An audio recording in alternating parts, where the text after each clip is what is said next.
All right, so the cost of soul, like what does that mean to you? The cost of soul. To me, that would mean, well, if you're asking me a question, the question, how much would my soul cost? That's what it sounds like. Um, it wouldn't cost anything. My soul needs love and affection. Doesn't need, doesn't, and that you can't buy. You can't buy anything. You can't buy anything that I've just told you. I don't want anything that you can buy. So when people say like somebody sold their soul, what do you feel as though they sold? Themselves. They gave themselves away. They, like, there could be someone who was, maybe they were on a good track, but then they saw money. They saw this. They saw a life that maybe they wanted, and they're not even themselves anymore. They don't even hang around the same people anymore. They don't talk the same. They don't walk the same. They don't dress the same. Do you feel like someone with soul is more or less likely to be successful? Someone with soul, it's gonna be, good question. It's harder for them to become successful, I feel like, because they care so much about other people, and they care so much about, oh well, what if I do this, and and because of what they just let a lot of things affect them that really shouldn't, honestly, when it comes to business. So yeah, if I'm being honest. Just to be sure. My mom is a really she's been dealing with men like the guy I just mentioned all her life. She's still dealing with somebody like that. So I grew up around that, and I grew up with my mom, like, always helping men, always being there. Oh, let me cook you something, let me pay this bill. So I was thinking, oh, she always got a man around, that's the way to do it, but it's not. So I've never had a good boyfriend. I can't even tell you one time that I could say, oh my God, he treated me so good, I miss him. Yeah, no, I don't. I don't miss anybody.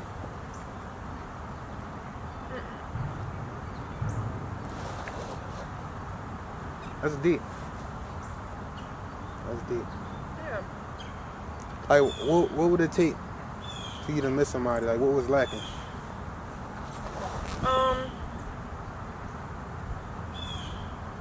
The love. The love. People see when you're insecure, or when you are lacking in something, people feed off of that. And they try to belittle you in a way. Like the things you tell them, oh, I've been through this, they'll put you through the same exact shit because they know you're dumb enough to go through this, and they're going to see if you're dumb enough this time again. And I was. Probably about 8 times. I can't even lie to you. Like, Right. I can't even recall how many times I done been boo-booed for.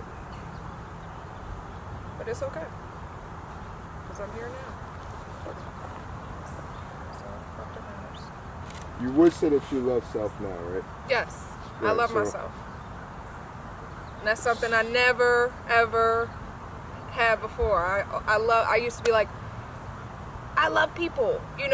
I love people. That's the way, that's what I'm put on this earth for. But yeah, in order to love people, you have to love yourself. You got to know who the fuck you are, what you stand for, what you've been through, and why you've been through that stuff to make you who you are today. And I didn't realize that. I used to, my father is not here. Oh, my mother is this. Oh, my family is small as hell and I'm by myself. But instead of harping on the bad things, you got to pick that shit up and go with it. Ain't no choice.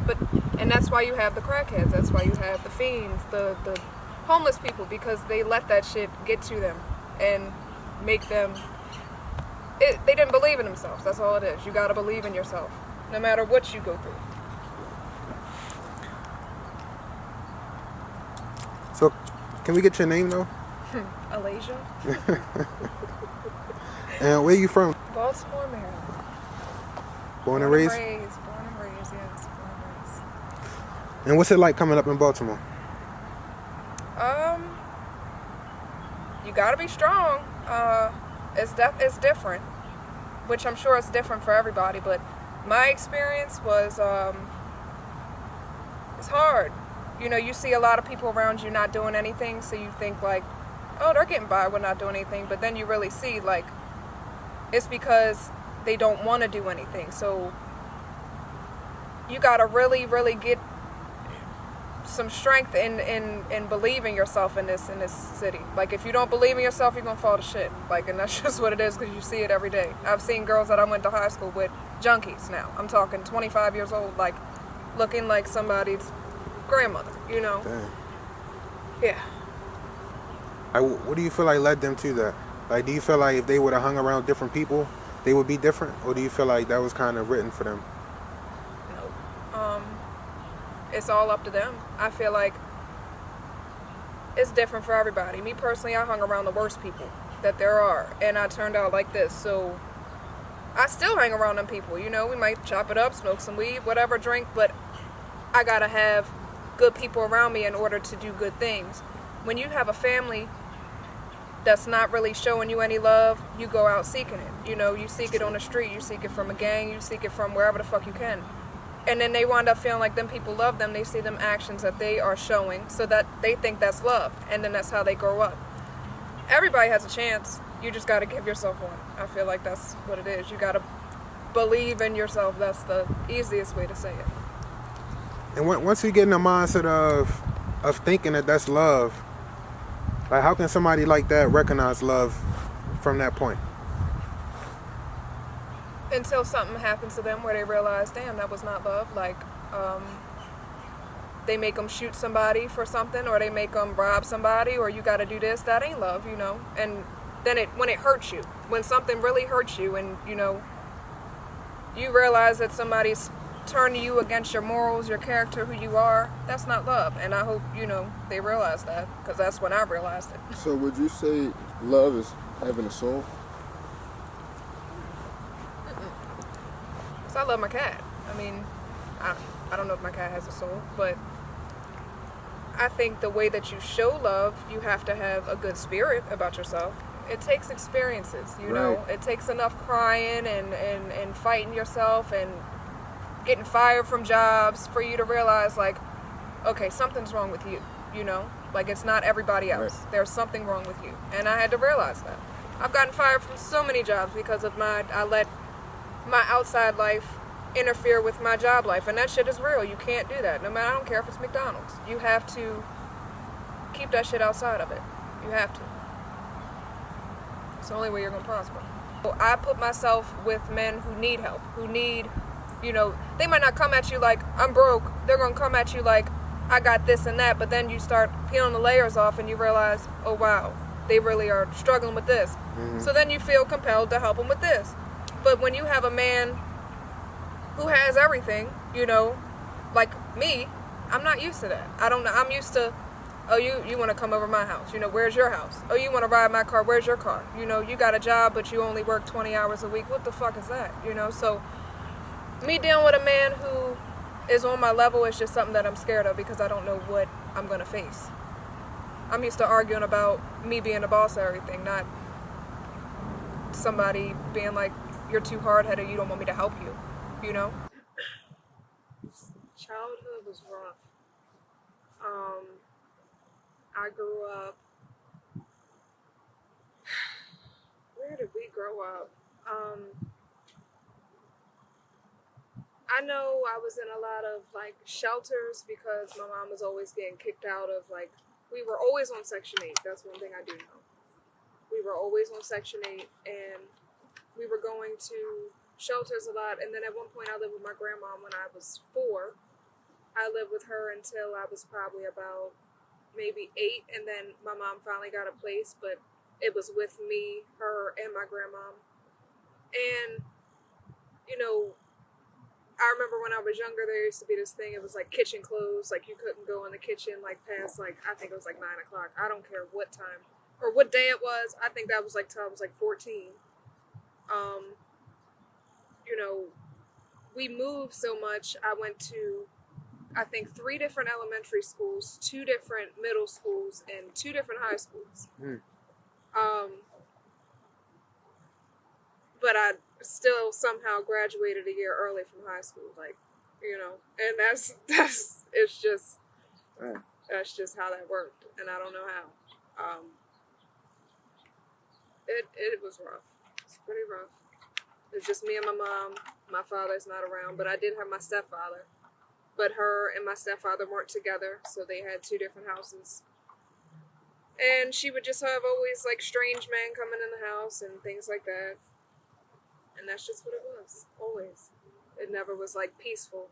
I didn't have a peaceful childhood. And then another funny fact, like all me and my brothers are 8 years apart. I'm 25, my brother's 17, and then the little one's 9. Like, it wasn't planned that way. We have 3 separate fathers. Like, I don't even know how it worked. My mother didn't even know that. I had to tell her that one day, and she was like, "Oh my God, blah, blah, blah." But that's just how it worked. And I don't know.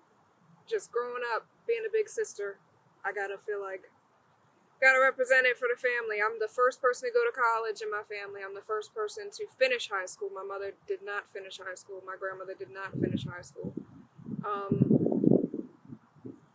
Just a lot of accomplishments in my family that I don't get acknowledged for because my family life is shit. But I try to make my life what it is. Like, I don't let it interfere with what I'm trying to do. I try not to let it. Why do you feel like you're not getting that acknowledgement that you feel as though you deserve? Well, my mom, she's still dealing with men that, like the same type of men that she would deal with back in the day, like horrible men beating on her and stuff like that. And my stepfather, he's always been, like, he shows me the love, but he's never said the words, "I love you." Like, that's never came out. He's never said it. And, I'm just not, because of that, I'm not a big family person, but when I'm around them, of course I feel love, but it's not like the way that I know the kids get love because I know they're children. I know that they're supposed to get it, but I never got it like that when I was younger. Like, we didn't have, like, for Christmas, sometimes I wouldn't have shit. Like, it would just be what it is. Like, maybe I get like a little toy or something, but it was never like a big, no. Now it's like, if you don't have that, then you don't have shit, which, it's like, all right, well, when I get my family, I know how I'm gonna do it. And that's just How you gonna do it? I'm gonna do it big, but I'm not gonna do it so big to the point where they feel like money is love. And because that's what my mother does now. Like, she feels like the more money she gives, the more love she should receive or they should feel. And it's not the way. So they're gonna get love from me, and they're gonna get rewarded when they should. You know, it's gonna be, I feel like when you show a kid love, that's really all you have to do. That's all you have to do. Yeah, I seen a quote one time that said, kids don't listen to you, they watch you. Yeah. And I was thinking that's powerful. Yeah. That's why we have what we have in Baltimore right now. Like, these kids are seeing what they see, and they're turning right into it. Like, they might tell themselves they don't want to be that so much, but that's all they can do because they don't know anything else. You are what you, and that's what they mean when they say, like, you are who you hang with. Now, some people, yeah, you're like them, but you know some people you're really not. And you have to have a strong mind and a strong will not to be like them people, you know? But a lot of people don't when you're younger. You don't have that. You follow what you see, and you see your parents, you know, going in and out of jail. You might think that's bad, but then when you get older, you wind up doing the same actions that get you there, you know? And they don't even realize it. It's sad. And that's not where I want myself to be. How old again? Violins and shit. Yes. Remember when we were coming in? We were coming up the back. People had the instruments, remember? Yeah. Oh, so That's it's loud. It's like an echo. It's a live band, I guess. Okay. Maybe they're not that far. You can see yourself singing with a band? No. Can you? Yeah, I want to hear you sing. Oh, no. That's something I'm not going to do right now. Great party, No. she could sing though. I'm not going to do it. Really? Yeah. I'm not going to do it, though. If you would sing, what song would you sing?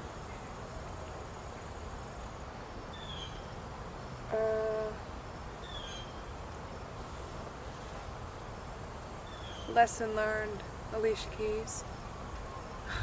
That's one of my favorite by her, and one of my favorite. Well, Alicia Keys is my favorite. So yeah. What was the lesson? Life happens. You gotta keep going, no matter what. I'm just thinking how I never, like, really, like I said any of this before. I don't talk about it.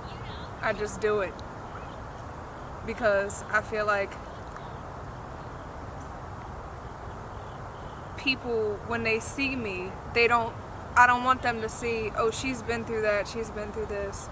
I want them to see, like, and it's funny, I used to think that it was bad for people to, oh yeah, she thinks she's the shit. Oh, okay, well you can think that because I am, you know, and I think that now. Before, like, I used to be like, that's conceited. No, it's not. It's not. It's you really are into yourself, and people see that and they're not.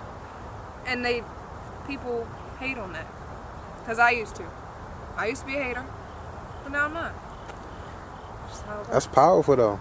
I don't think I ever heard nobody own it like that. I used to be a hater. I could say that. Like, she thinks she the shit. Look at her. Oh, okay. Now I see. But like, when you say that, like, what were you really saying when you was thinking that? Something that I wanted to be like. I was saying something that I wanted to be, and I didn't possess that in myself. And it really wasn't nothing. It wasn't hair. It wasn't clothes. It wasn't body. None of that. It was the way that she looked about herself, and I didn't feel that. So like, what would you tell young girls that don't feel that?